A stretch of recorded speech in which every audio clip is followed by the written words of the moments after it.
got some leftover resin, you know what that means? We're going to do another dirty pour on a canvas with this mess and this mess. So hang on.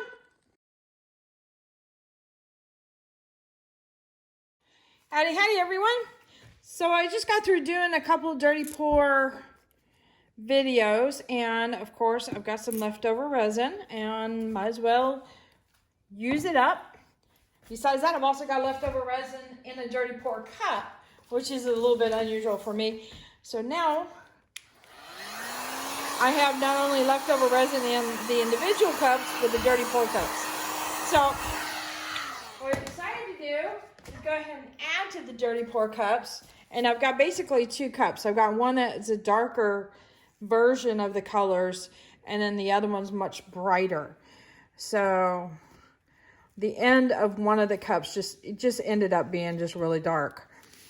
So I just enhanced that by adding more dark colors to it. Hopefully I'm making sense there.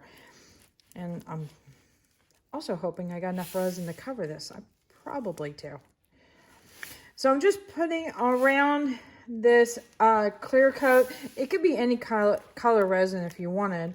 Like if you had any other leftover colors, you could do that. This is just to give it something to move on to. As my buddy Erica talks about, like greasing the pan, which is definitely explaining what it does. All right, I'm getting a clear glove primarily because I don't want to mess up my tray here on the outside and stuff in case somebody is interested in it later on. Okay, so I've got, well, believe it or not, it's a lighter version cup, and I've also got a darker version, which they're basically looking very similar right now. So what I thought I would do is pour the darker version first, which I've already started to kind of tilt, and I might as well go for it.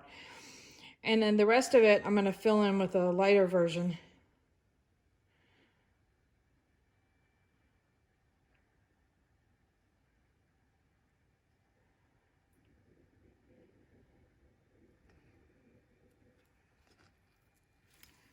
All right.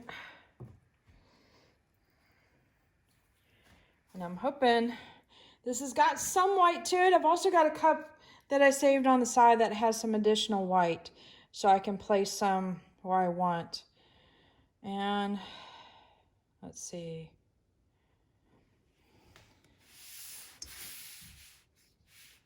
I always encourage you to tilt, change, move your position. If your hand gesture is more comfortable going a certain way, then make your canvas go a certain way as well. So, oops.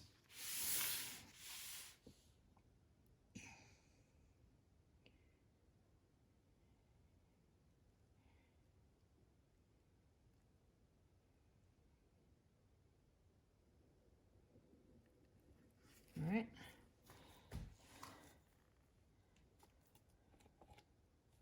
I think I got enough resin. All right, let that settle a little bit. And get some heat on that. Take off my gloves at the same time. A lot more bright yellows coming out in this one.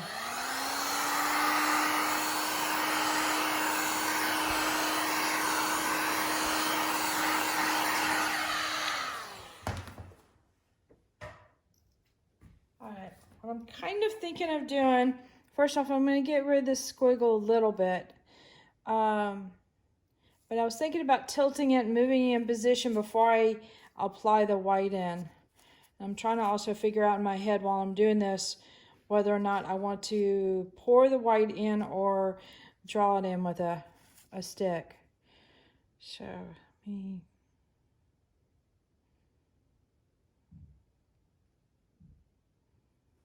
just going to follow that line on up. And clean off my finger.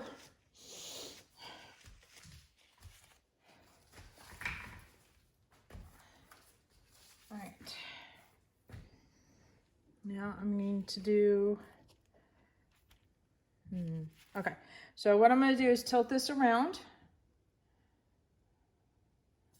And this gets it all the way to the edges, but it also starts to get some movement in this pour as well. And I like having that movement.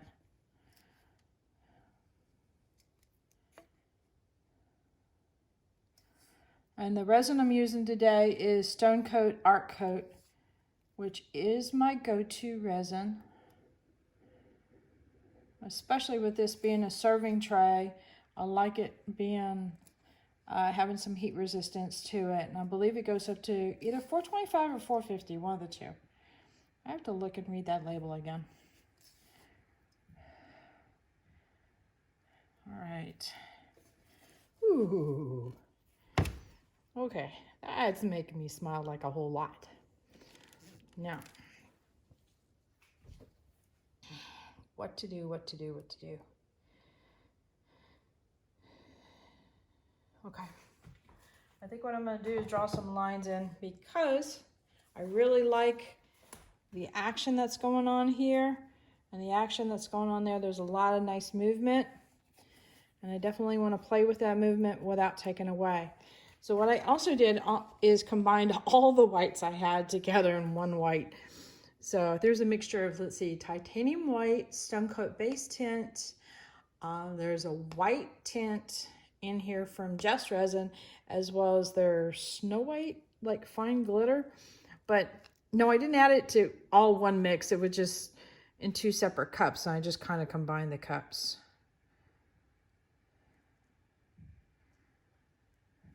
Right.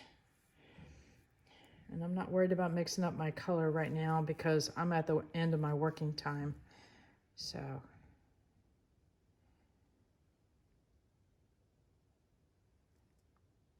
I'm going to go and move this around and move that around. That way it looks like it's intentional. All right. So we can get some fresh white in this.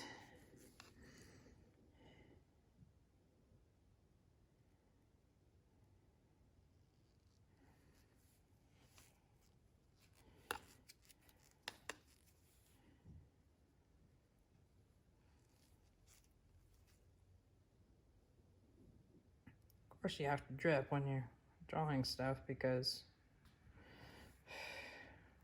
it happens.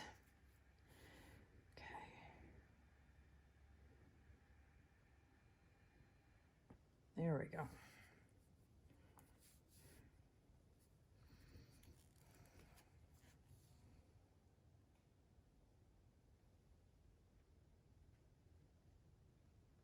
And that's what you do with the drip. You just kind of collect it on up and add it to the stripe. So I'm going to combine another stripe with this one and bring it on around. I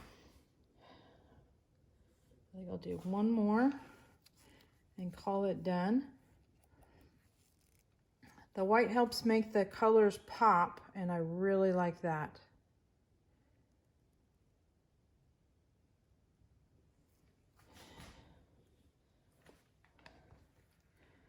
What I don't like is this line. Oops. There. That I like better.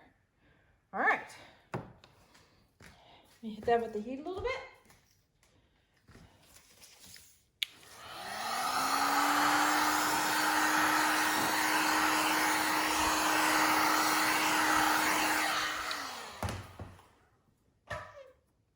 Excuse me. All right, I'm gonna bring you in for a close-up. And at the end of the video, I'll have a picture of all the colors I used, and there was quite a few. So this is kind of the overhead view here. Let's see, back up enough. There we go.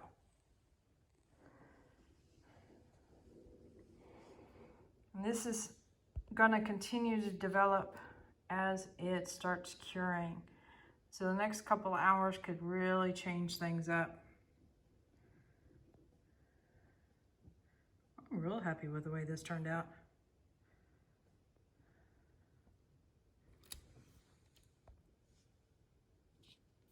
think it's having a hard time figuring out where to focus.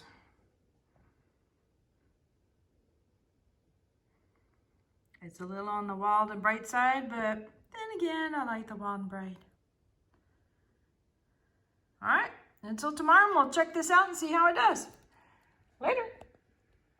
All right, here's the next day on this particular piece. It's set up really nice.